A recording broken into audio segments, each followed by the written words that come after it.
broke a sweat, homie, this practice. Pondering my next move, staring at my track list, hope I ain't miss my window.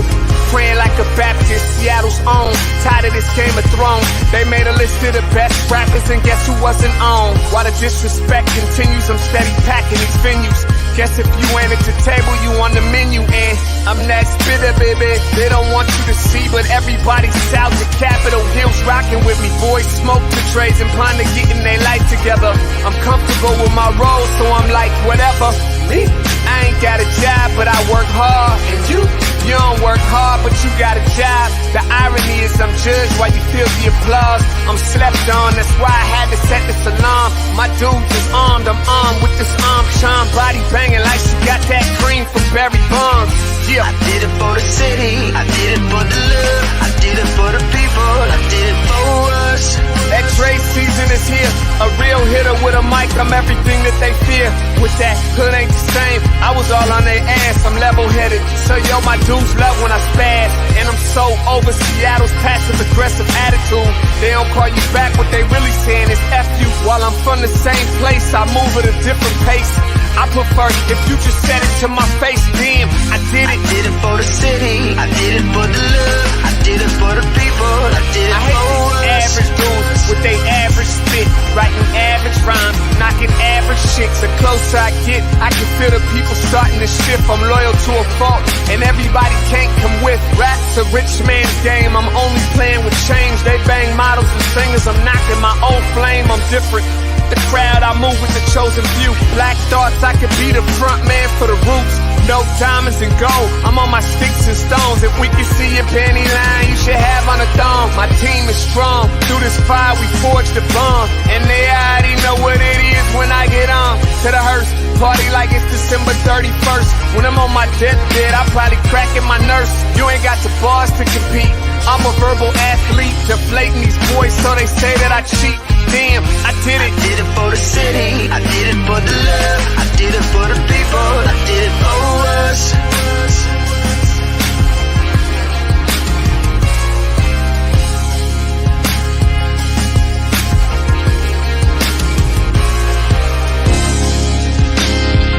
Yeah. I should probably start by apologizing for the long wait, man. You know, I know I be tripping. But I'm not just a rapper, I'm an artist. And, you know, my creative process is a little bit different than most. Nonetheless, I want to welcome everybody out to the Dre's Experience. I got TCF in the building. My whole camp's here with me. I got the band in here laying this cool-ass vibe. And I'm Seattle's own. Let's get into it.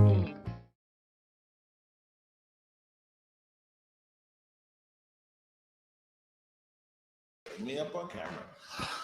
All right, good morning, everybody. Welcome to the Morning Update Show. My name is Omari Salisbury, flying solo here in the studio today, and even extra solo. Where's Trey?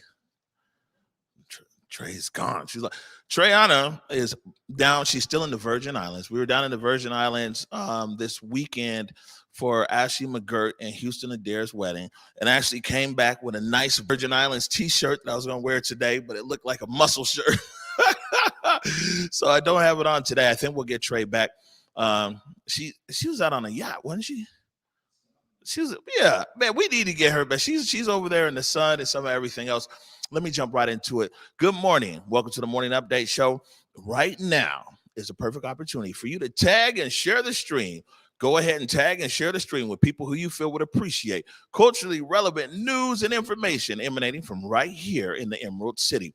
Want to give a big shout out to our partners over at the South Seattle Emerald and KBCS 91.3 over at Bellevue College, right? Also want to remind everybody that you can listen to the Morning Update Show anywhere that you listen to your favorite podcast. You got SoundCloud over there in the links. There it is. But you know, you can also check us out on Google, Spotify, iTunes, anywhere that you listen to your favorite podcast. Just search Converge Media Network. Okay, has my buddy returned? Hi, everyone. Trey Holiday here, Omari's amazing co-host.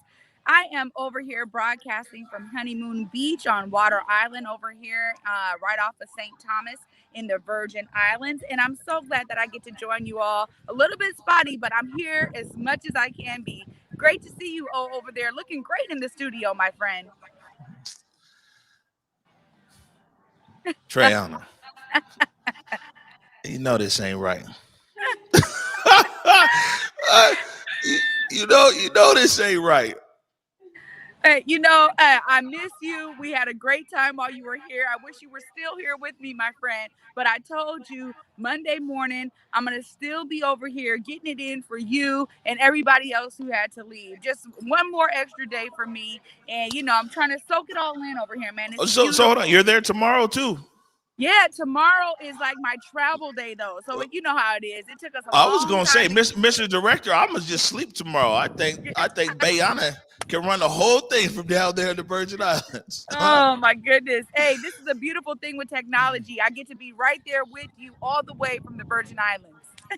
Yeah, good stuff. Well, if you were here, I mean, you're here, but if you were here physically, what a big, exciting day that we have here today. We've been talking about the intentionality of the people over there at the Pacific Northwest Ballet.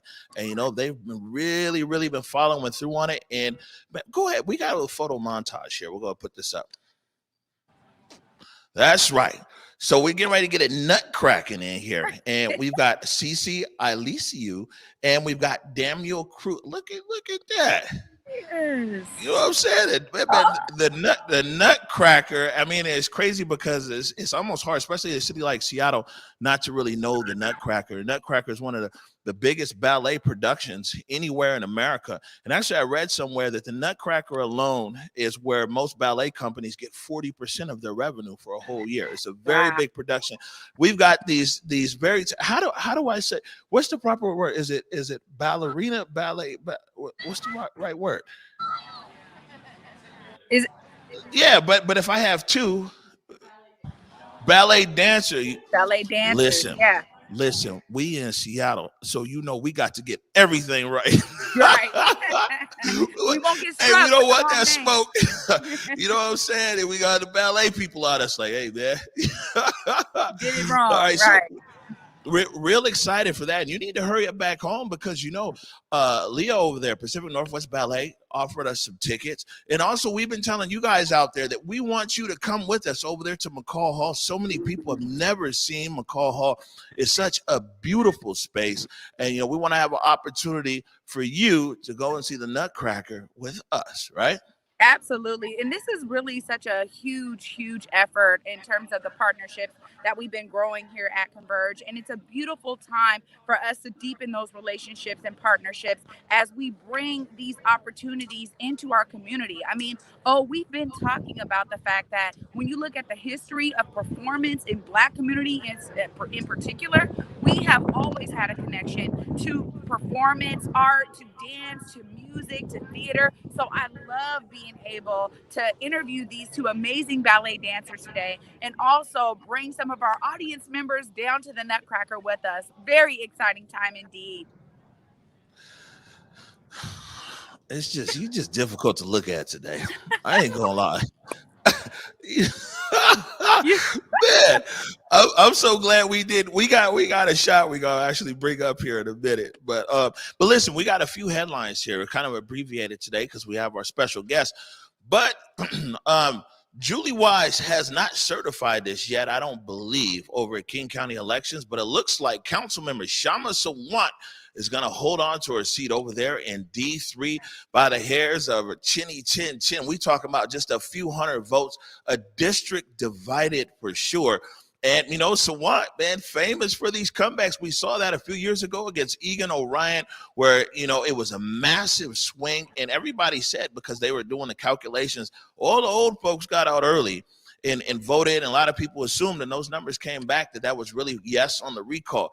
But that machine that Sawant has and her party, I mean, that day of voting, a massive shift in the numbers of votes. And then last time I checked, and I know there's somebody out there who will probably correct me, but last time I checked, she was up by about 300 votes, and there was about 600 votes in contention. Now, the thing is about those 600 votes, they've all been challenged. And what we saw about the challenging, remember we learned that in the previous election, is a lot of the people whose signatures are challenged are either immigrants or young people. And so you can't really extrapolate where those 600 votes will go, but you can make some guesses. It kind of looks like Sawant is going to hold on to her seat. It wasn't commanding numbers or things like that, but hey, 50% plus one does the job. Did we lose her? Huh? No, it's fine. You put me back up. She probably went to go swimming or something. Like, let me just put up a screenshot real quick. Yeah, that's what you get, Trey. You go over there and do something. But I'm sure we'll get her back here in a second. But yeah, big news. That get out the vote machine for council members to want. Do you live in D3? Yeah, just work in D3. Okay. Yeah. So, it definitely divided. I just got back, so it'll be interesting. But pop up there on Capitol Hill, pop into my home neighborhood, the Central District, move around the district and see what some people's thoughts were, because, man, that was just a really, really divided race right there. Something else wanted to bring up here. This is Governor Inslee. And there's a group here. Let's see. Citing need for affirmative action, local leaders urge Inslee to rescind an old directive. And man, it's a lot going on with this. And there's been a bunch of groups that have found that systemically the state of Washington, this is something like we kind of already know, but the state of Washington has moved over the years to make sure that, like, especially around construction, the Black contractors were not included. And we've seen that. And we've also seen the placement of roads. I-90 came through, how they wanted to do in the Central District, and some of everything else.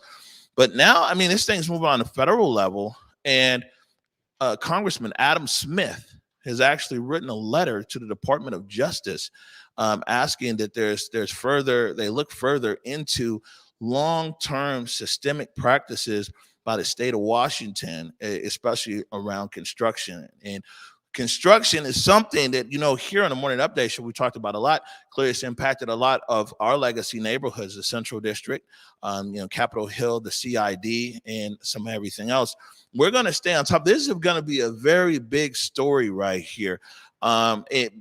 Anytime that you have a congressman now asking the Department of Justice to look into something, is definitely not just going to go away. Want to bring up something else here. This is Seattle Restored. Let me put this one up. There it is. Calling all creatives, the city of Seattle has new opportunities this winter season. So if you go to our whereweconverge.com and you click on the blog, you'll see this here.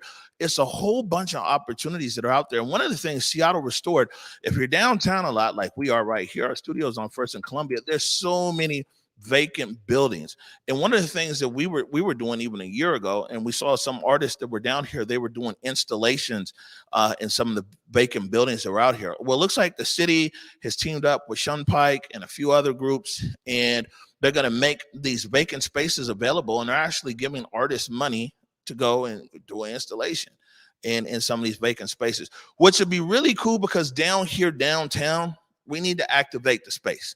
I'll be honest with you. There's a lot of vacant spaces here. Unfortunately, a lot of businesses closed during COVID and they're not coming back.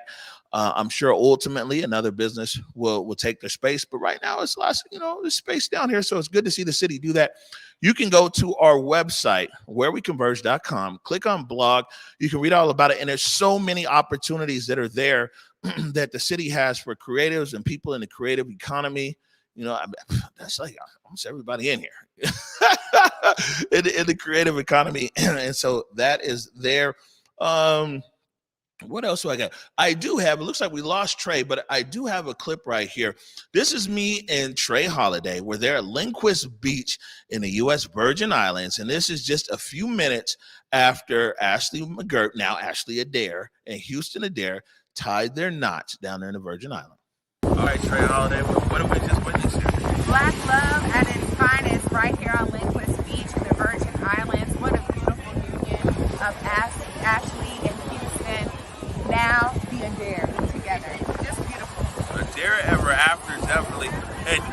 one of the things about this whole wedding and the lead up to it is that Houston has been talking about intentionality, black excellence, black love, everything else, and we saw the full manifestation of this effort, this love coming together. It's emotional. Yeah, I cried a little bit during the ceremony. I ain't gonna lie.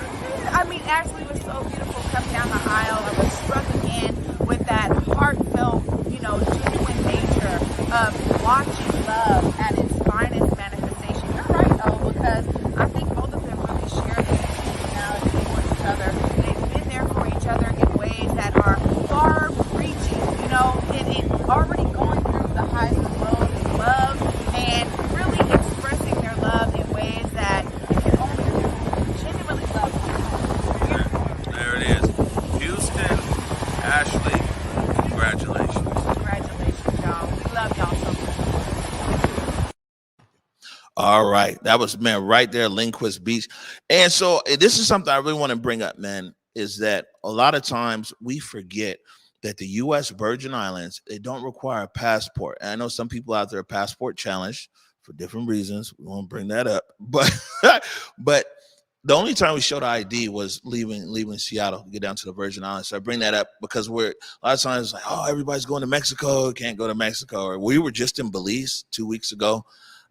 Curtis and Ace were down there in Belize as well. But the Virgin Islands, it's like, yeah, it really is a whole nother country. But it's like US dollars, but they drive on the left-hand side, but the food is cracking and like, man, it's just a great destination. So again, Trey's back. Oh, hey, buddy. So sorry, everyone. My phone overheated, and so I had to get a little bit more in the shade. At least you guys got a little bit of that amazing sunshine that I'm basking in right here. But I got in the shade, so hopefully we're good. Oh, I guess it's warm there. Your phone overheated. Yes, it's very warm. Who would have known the Virgin Islands could heat up my phone? But yes, very warm and very cozy over here on Honeymoon Beach. So I was just saying, Trey, and we'll move on here to our next segment. But I was just saying that Virgin Islands is good for people passport challenge, and I only say that because I got 7 passports out in like 72 hours. I don't know how we did it, and even got a new passport for somebody who lost one down in Belize. I ain't gonna say no names out there, but it's good because it's part of the United States. People can you can get out. I mean, it really does you something good, especially get out of this weather.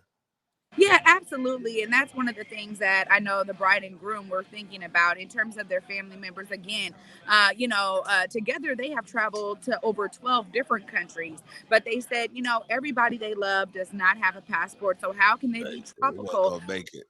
Thoughtful of all of the family members and loved ones. A beautiful time. And I agree. Oh man, if you don't have your passport, get it to the Virgin Islands. All right, good stuff. We got a segment here.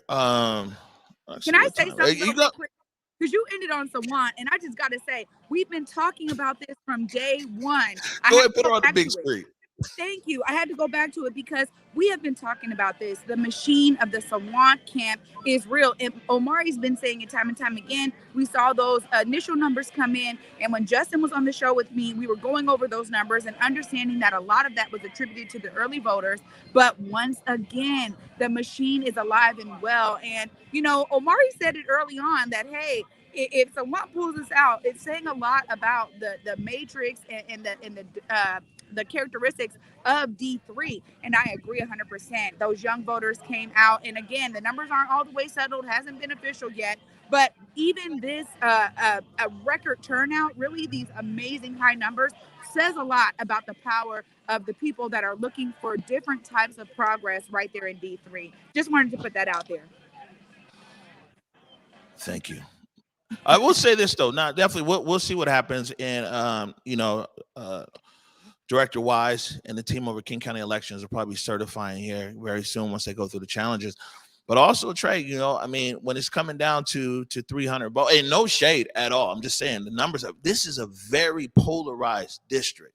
D3, which a lot of people might consider to be one of the most liberal districts in the city, but it's a very polarized district. So hopefully, no matter what the outcome here, it's like Sawant most likely a keep her seat. Maybe we can work on this polarization in the district and find ways to be able to bring people together around important issues that are there. Yeah, That sounds absolutely. good, right?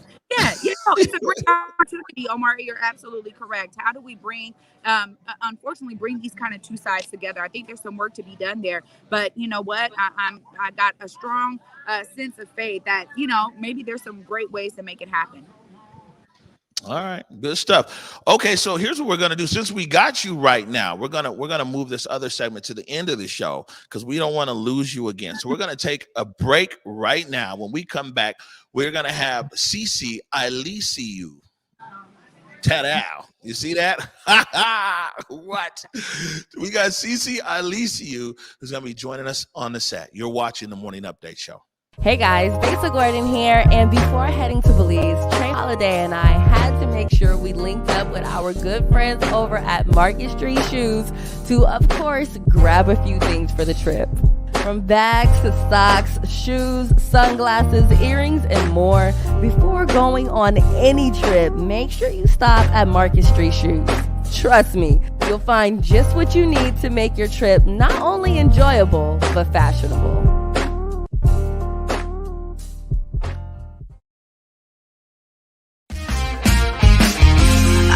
For the city, I did it for the love, I did it for the people, I did it for us. Back on this rap ish, I ain't even broke a sweat, homie, this practice. Pondering my next move, staring at my track list, hope I ain't miss my window. Praying like a Baptist, Seattle's own. Tired of this Game of Thrones. They made a list of the best rappers, and guess who wasn't on? While the disrespect continues, I'm steady packing these venues.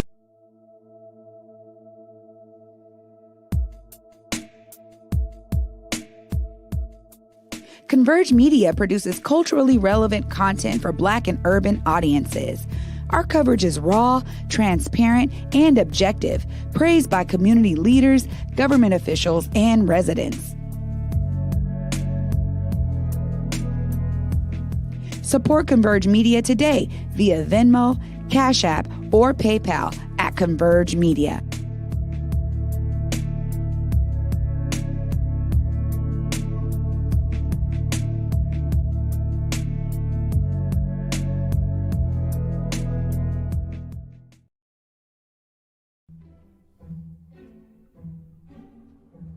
Pacific Northwest Ballet is thrilled to be back on stage with your favorite holiday tradition, the Nutcracker.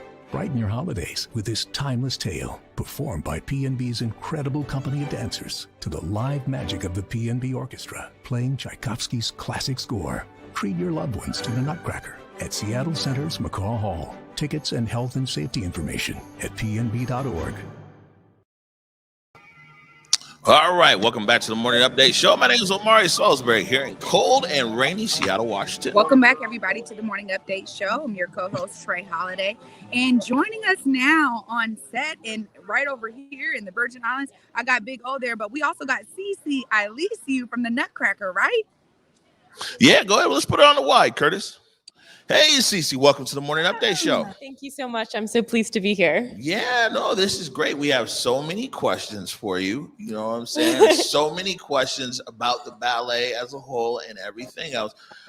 Man, where do we start? I think a good way to start is there's a lot of our audience that have seen, the branding of the Nutcracker and seen the commercial of the Nutcracker and everything else. Maybe you could tell us what the Nutcracker is all about.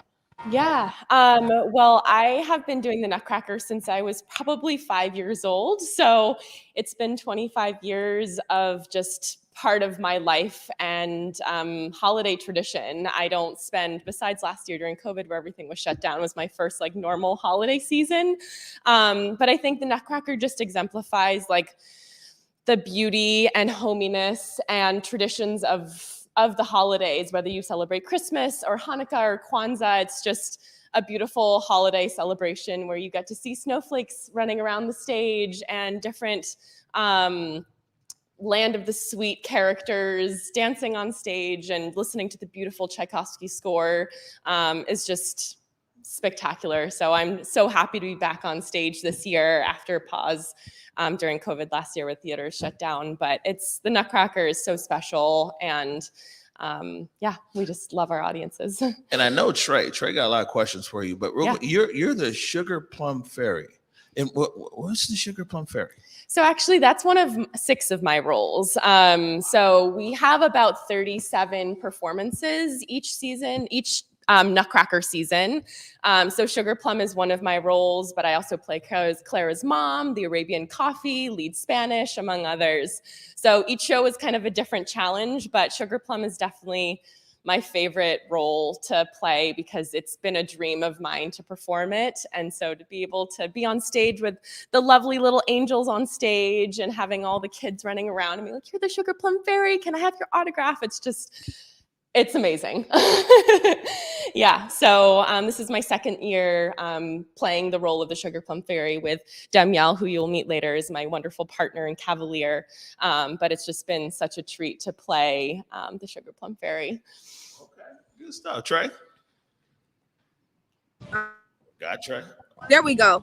So you know what? That really brings me to my question about the characterization of all the characters in the Nutcracker. And since you've been able to play multiple roles, how do you embody? You know, it's more than just dancing, right? Because it's also embodying that character. So I want to just hear a little bit about your process when you're going from one character to the next, depending on the performance you're doing. How does that work as a dancer, and specifically for the Nutcracker? Yeah, absolutely. So I've been doing this particular version. So this is George Balanchine's version of the Nutcracker. Each ballet company, for the most part, has their own version. It's a remix. But I did this version when I was a student in New York City. I grew up in Manhattan, and they do this exact same version. So I've grown up with this version of the Nutcracker, and I'm very, very, very familiar with it. It's been in my body for about 20 years. So there isn't that much thought that has to go into like, okay, do I remember my steps? Like, I know the steps, I can do them in my sleep. Actually, fun fact, it takes us about a week to put the whole production together for the company members because it's just remembering what we're doing rather than learning what we're doing. So that's just how ingrained it is in our bodies. But I would say before every show, I take a moment to like think about what role I'm doing, go over the steps, like how I want to be intentional on stage, what story I want to tell. So preparing for the Sugar Plum Fairy is very different than Arabian Coffee, who's like this sultry, sexy lady on stage in a bikini. Like you want this kind of characterization rather than like welcoming and friendly, which the Sugar Plum Fairy is.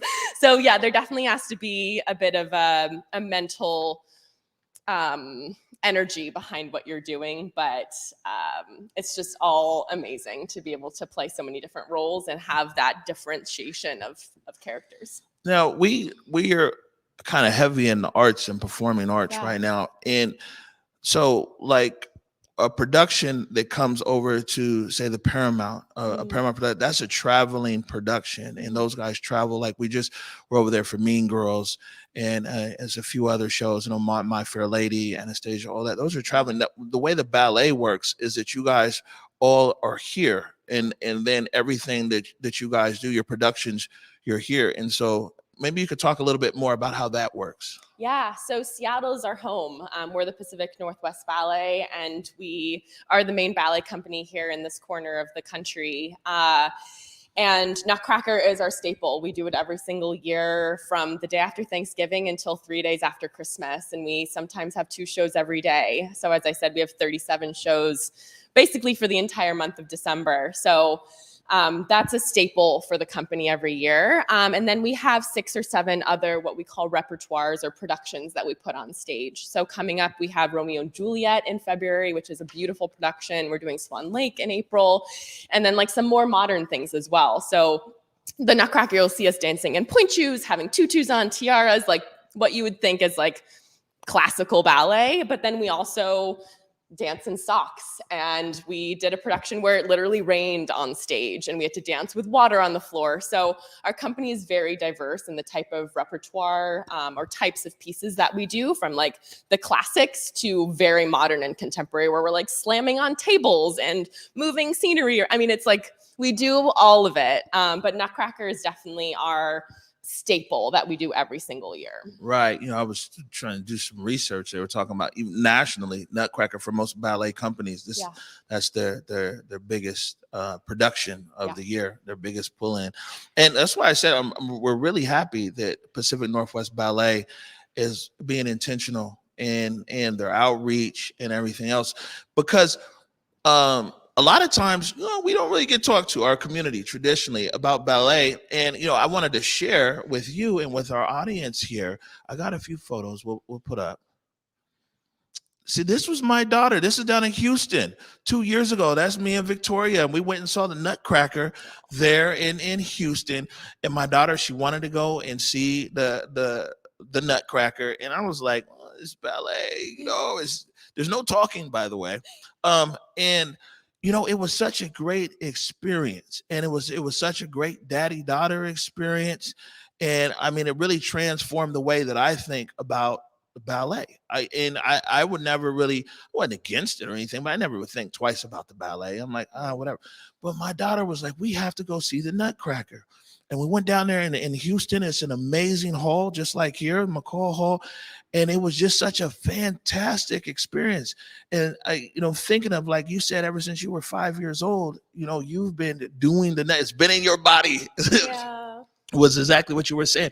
Maybe you could talk about how this is a production for the whole family.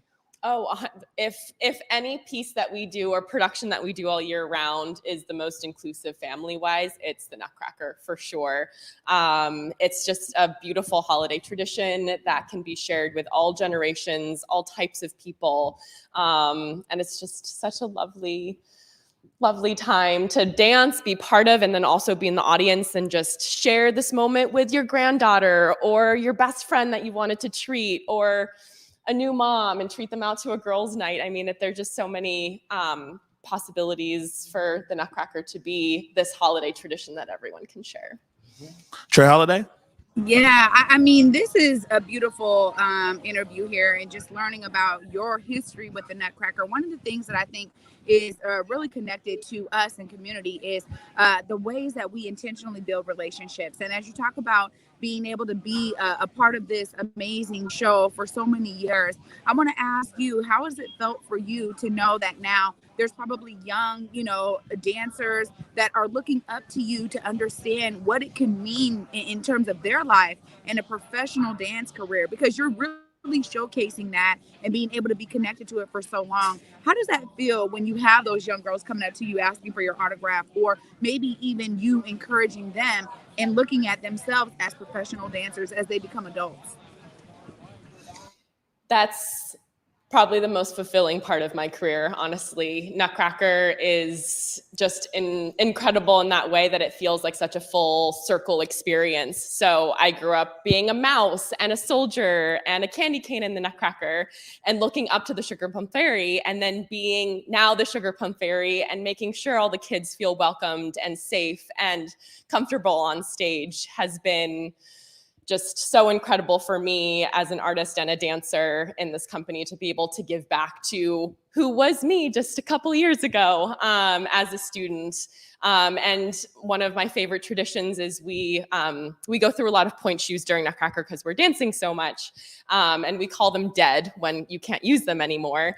And the cast of children in the Nutcracker write us fan mail and ask for our point shoes. And we sign them, and I like to write their names and say, like, keep dancing or something inspirational. And then you give that to them. And I have under my bed at home in New York City my collection of all the point shoes that I collected and asked for the professional dancers in New York City Ballet that were the Sugar Plum Fairy. And now I am that person giving the shoes to the students. And it's my favorite part of Nutcracker, besides dancing, of course. Yo, this is so great. I was just gonna say, this is so, like, you're in love with ballet. Yeah.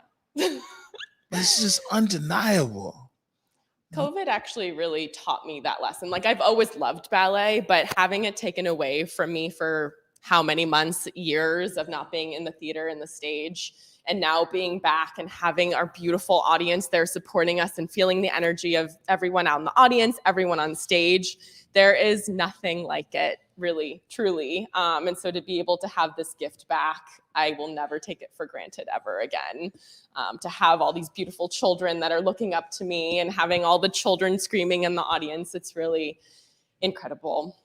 So I love my job, but I don't call it a job. All right. Well, before we let you go, we want to let you look into this camera right here, and especially for our you can go ahead and solo in, especially for our audience who might be new and just learning about the Nutcracker. Why should they come out and check you guys out? If you love spending time with your family and sharing activity and treating yourselves this holiday season, the Nutcracker is an incredible performance production. You can go out to dinner, drinks before or after, and just spend time with your family and friends and watch a beautiful production. Talk to your friends about what your favorite roles are and favorite parts and what you'd want to dance. And then you get to listen to our beautiful live orchestra, watch the beautiful dancers, the kids, adults on stage, and then just share the holiday joy and experience with your friends and family and the whole audience with you. All right. Good stuff. Good stuff. Iliesiu. Yes. Thank you so much for joining us. We're going to take a quick break right now. When we come back, we're joined by Dammiel Cruz, who's a Cavalier. You're watching the Morning Update Show. Hey guys, Besa Gordon here, and before heading to Belize, Trey Holiday and I had to make sure we linked up with our good friends over at Market Street Shoes to, of course, grab a few things for the trip. From bags to socks, shoes, sunglasses, earrings, and more. Before going on any trip, make sure you stop at Market Street Shoes. Trust me, you'll find just what you need to make your trip not only enjoyable, but fashionable.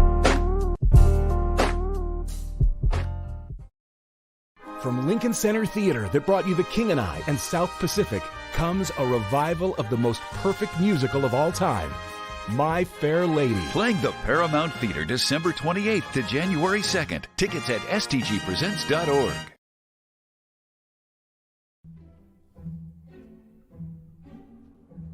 Pacific Northwest Ballet is thrilled to be back on stage with your favorite holiday tradition, the Nutcracker. Brighten your holidays with this timeless tale, performed by PNB's incredible company of dancers to the live magic of the PNB Orchestra, playing Tchaikovsky's classic score. Treat your loved ones to the Nutcracker at Seattle Center's McCaw Hall. Tickets and health and safety information at pnb.org. All right. Welcome back to the Morning Update Show again. Yes. Me, Amari, in the cold. Hey, Trey Holiday in the warmth. Very true. They're in the U.S. Virgin Islands, right?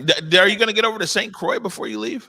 That's a really good thought. I'm really trying to make it happen. Today is kind of my last day to get some things in, but honestly, if I can, I will. Right. We went to St. John, so we've been to 2 of the 3, right? Yeah, absolutely. And it's funny when you get over here. Oh, you see a lot of small islands. And you go, my gosh, it looks so expansive, honestly. But let's not forget that, there's still the British Virgin Islands. So there's other islands all involved right here on the same. Aruba's around the corner. 2 blocks away is Barbados. Yeah, Puerto Rico down the street. Like all of this is super close. Have a good time there. All right. Well, welcoming now to the Morning Update Show, Dammiel Cruz. How are you? I'm good, man. It's a blessing to be here. To finally talk about everything I've done for the past month. So. Yeah, no, man. Good stuff. Good stuff, man. Well, hi, Dammiel. Welcome. Thank you. I'll let you lead off here, Trey.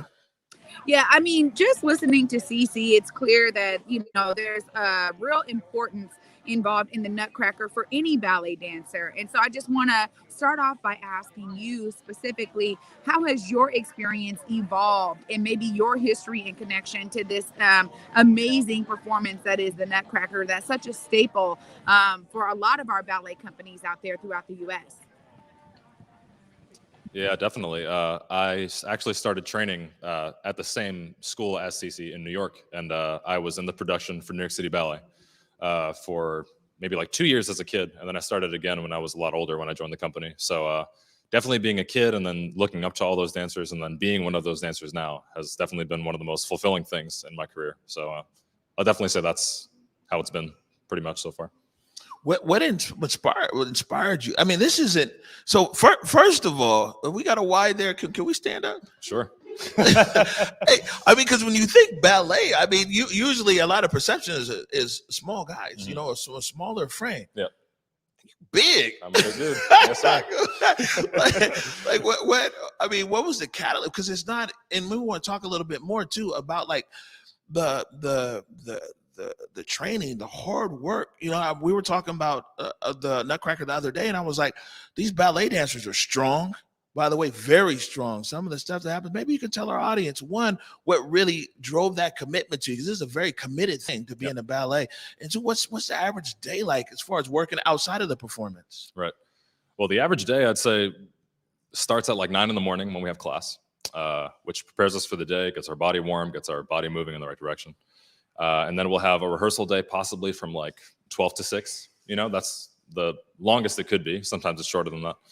And then we'll have a performance at night, which is going to be this week coming up for us pretty much, because we're going to start rehearsing Romeo and Juliet coming up this week. So that's definitely what it's been like. But when it comes to commitment, I'd say like if you don't love it, you can't do it because of the amount of work that it takes to actually become a professional. You know, when it comes to the training itself and then the cross training you need to do for the strength that's required, you know, especially for somebody like me, like I'm a partner, like I throw Ceci around for a living pretty much these last 6 weeks, you know, so I got to be able to support her as much as I can, you know. So I definitely say weightlifting is huge. Keeping your stamina up, whether it's on a treadmill or whatever, that's a big thing too. But definitely keeping your body ready, you know, whatever it takes. Yeah, it's like ballet is, man. That's like you're an athlete. You Yeah, man. I am a professional athlete, you know. But my ballet days might be behind me, Daniel. Trey Holiday. Yeah, absolutely. I mean, I really, want to ask some questions, or a question really around the difference between kind of theater and ballet. When we think about theater, an actor or an actress, they have to go out and audition for every single role that they are casted in for any type of play. But with a dance company like Northwest Ballet, Pacific Ballet, really, you guys are doing, like you said, you're about to now get prepared for Romeo and Juliet. Tell us a little bit about how the world of a dancer is really activated in a dance company, and how you guys then have to put on really specific productions. How does that work in terms of contract? Is it something that you guys get every year? Tell us a little bit about that background. Yeah, so pretty much how it works is that hopefully if everything goes swimmingly, you get renewed for a contract the next season. But pretty much how it works is that your artistic director, our boss, who's Peter Bull, he knows what you're capable of, what your skills are as a dancer, and from that, he's able to cast you in certain things. So I'd say that's pretty much where the drive is. We don't necessarily audition for certain parts. There are situations like that where a stager will come in and he'll look at a room full of all of us, and then we'll just do the material the best that we can, and then they choose from there who they want to be in the production. But for the most part, our boss pretty much knows what we're capable of, and then puts us in those roles according to that. So, how competitive is it at this level? And I only say that because anybody who's had a kid in ballet, they know at like 6 years old, man, it's competitive out there. You know what I'm saying? And then, I mean, and a lot of times for different communities, that's where things start to fall off, right? Because, if certain people have resources, extra training, dancing, and this and that, how competitive is it? I'm going to be transparent with you. It can get kind of competitive. That's just naturally a part of anything, when you're an athlete, a dancer, playing sports, whatever it is, But I would say that like the main drive has to be how much you actually love it, because otherwise you're not going to want to wake up every day and do it. It's like to maintain that healthy lifestyle with what you're doing. I'd say keeping the competition a little bit on the side, although it is a part of it, is important. So, Wow. Yeah. What's the best part? I'm sorry, Trey, but what's the best part of being there at the Pacific Northwest Ballet? And is there anything that makes the Pacific Northwest Ballet maybe unique from other dance companies? Yeah, I would say at P&B, we are a very inclusive environment who just accepts, good dancing and anyone of all backgrounds, like we're very accepting of everyone. And that's what I'd say. I felt very welcomed ever since I've been here. So that's pretty much the stronghold of what's like pushing, Yeah. Trey? Yeah, I mean, what you're talking about really gives me so much inspiration. I think it's important for young men out there to understand now the importance of how they can see themselves as a dancer. How much of your work, kind of what I was asking Cece, do you get inspired by young men being able to look up to you, seeing you do it, you become the thing when they do work so hard from such a young age? Now are you able to kind of give back out to the younger dancer community? How do you build relationship with them? Yeah, definitely. For me specifically, I'm also a teacher at Pacific Northwest Ballet School. So my whole goal in life is to just give back to the younger generation of students. It's my main thing. And just like to see somebody younger loving ballet the way that I did, it's one of the most fulfilling feelings I've ever felt. So that's definitely where my root of it is. So. Man, this is good stuff. Like I said, I'm that look at how they give back. I just got to say, all of these amazing performers that we've been able to interview thus far really have that at their core, where everything they're doing is not just about for them, but it also is about ways that they're able to inspire others and, really expand it out. So I just love hearing that. Thank you so much for sharing. Yeah, of course. I think that for me, I think one of the best things is that these barriers that sometimes have been very real and are sometimes imagined, but either way, like, this is really dope. And I just want to tell you that this is really dope. This is real special, because I'll be honest with you, when Converge ran over there 4 years ago, I don't think, and not out of maliciousness or not out of anything, I don't think that if we were like, hey, we want to do this or we'll do a show or this, I don't know if it would have came together like that. And this is why this is a big deal to be like, I flew all night to make sure we were here. You know what I'm saying? I just landed at 8 o'clock this morning. We flew all night because this is a big deal. And when people like yourselves and the Pacific Northwest Ballet are intentional in your efforts of saying, hey, Omari, man, how can we get more people from the Central District? How can we get more people from the South and the Seattle? How can we reinforce our message across the city for the existing audience? It's the intentionality of it. And man, that makes a big difference. And also the conversations with Leah, it isn't one of those ploys. And we've been following the PNB. You know what I'm saying? I haven't been any ballets, but we've been following for a while, even well before we ever came into communication. It's like, oh, look at these guys. And when you talked about this is a diverse group, who's always uplifting the different cast members and everything else. And because, Converge, we stay away from the ploys. A lot of people come with the, you know what I'm saying? Well, let's see if we can get on Converge, they give us some DEI points or something like that. I'm here to say that this is a sincere group, a sincere company, and sincere effort. And I want to thank you guys for being here. Oh, it's a pleasure, man. Definitely the point that you hit right there is the fact that anybody of any background is always going to be included. And that's why representation is so important.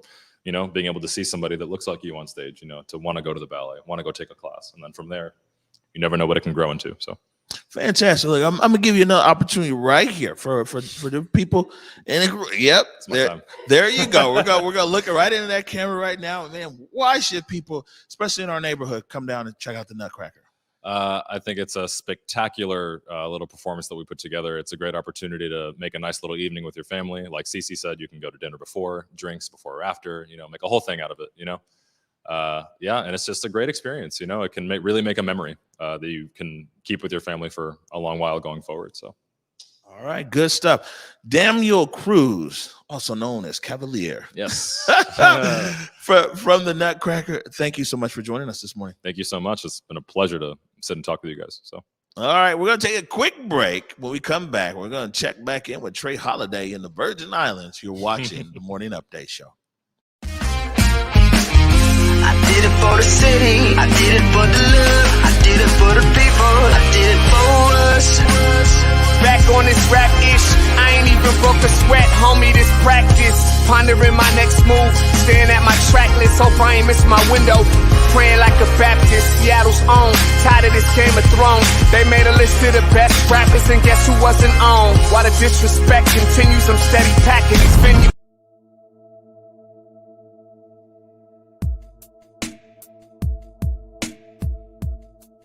Converge Media produces culturally relevant content for Black and urban audiences. Our coverage is raw, transparent, and objective, praised by community leaders, government officials, and residents. Support Converge Media today via Venmo, Cash App, or PayPal at Converge Media.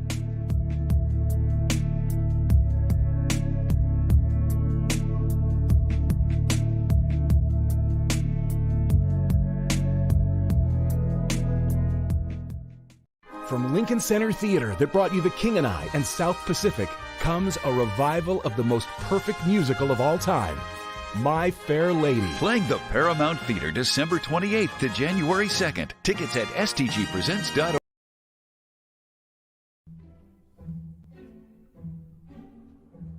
Pacific Northwest Ballet is thrilled to be back on stage with your favorite holiday tradition, the Nutcracker. Brighten your holidays with this timeless tale, performed by PNB's incredible company of dancers to the live magic of the PNB Orchestra, playing Tchaikovsky's classic score. Treat your loved ones to the Nutcracker at Seattle Center's McCaw Hall. Tickets and health and safety information at pnb.org. All right, welcome back to the Morning Update Show. Where is Treyana at? Hey. There she is. Still with you, brother. Yo, this is dope today, right? CC Oh, and my Dammiel. Yeah, I mean, let me just say straight up off the bat that, you know, as a young performer myself, as a kid, you know, what Dammiel said there about representation is so key and it's so vital. And I think it really expands beyond theater and dance. You know, a lot of times when you don't have that representation, you really feel excluded. And you were talking about the barriers, and I agree 100% that seeing someone that looks like you, that maybe has a similar lived experience or background, really breaks down the notion that you can't do it, right? It's just by sheer example that it breaks that barrier immediately. And the first barrier we have to overcome with any type of challenge in life is the barrier of the things that we put in front of ourselves, of saying I can't do it. And so I love being able to interview both of them and really get it on the record from their perspective and experience how PNB is open, is inclusive of all.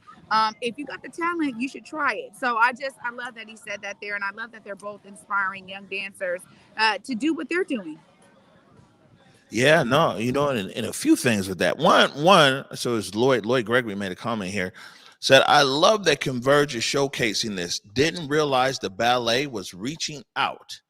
That's what's up. That's how you grow. You know, yeah. I mean, and there you go, right there. And you know, the other thing is, go ahead. No, I just was saying so true, Lloyd. And that's exactly why I wanted to point out the intentionality of how Converge is building relationships outside of the norm. You know, Omari and I have been talking about news stories all the time, but there's so much going on in the entertainment world. There's so much going on in community. Building those partnerships is really key and essential to folks understanding that, hey, we can go to Converge to get this message out. I just love seeing the growth as well, Lloyd. Great comment.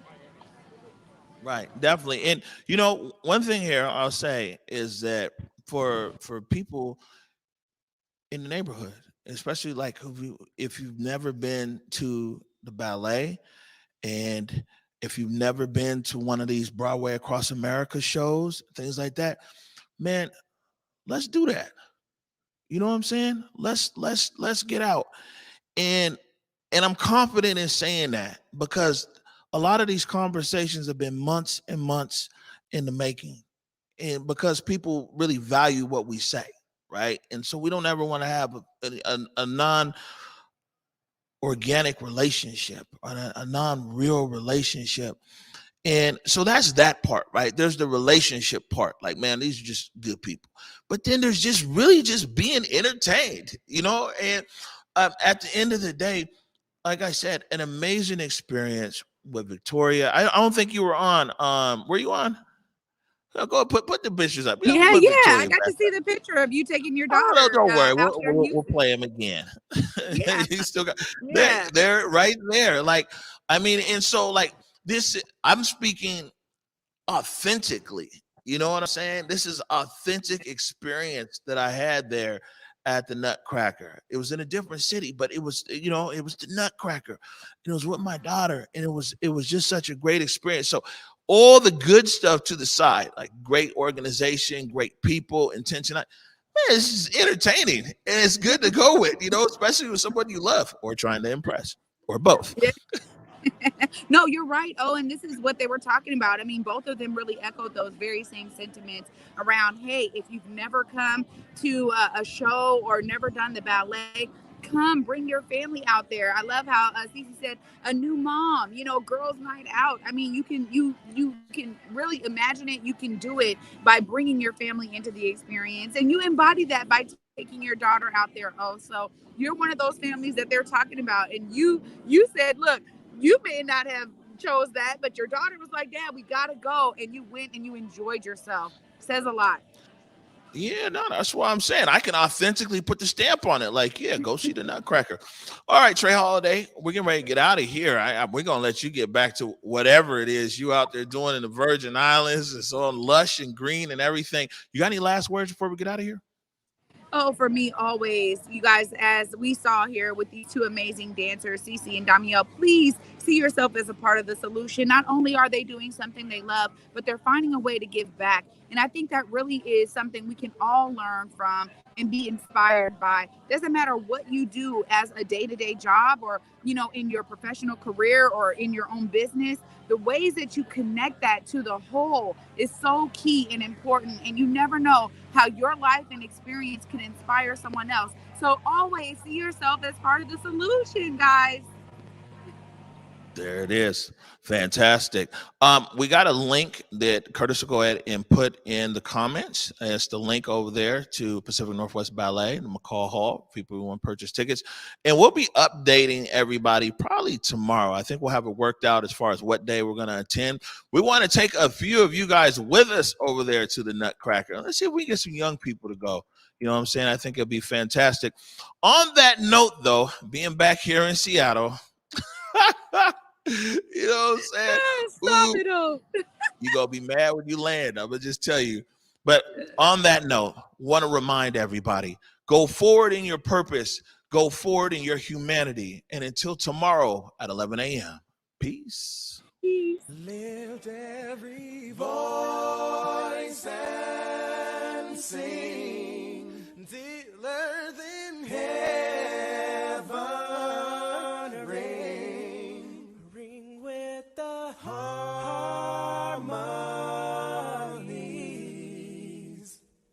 of liberty. Let our rejoicing rise as the listening skies. Let it resound loud as the rolling sea.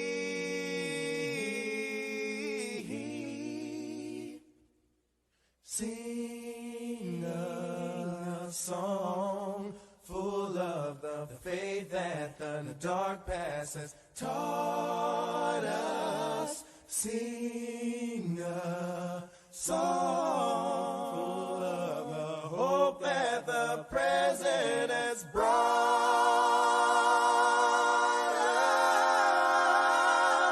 us.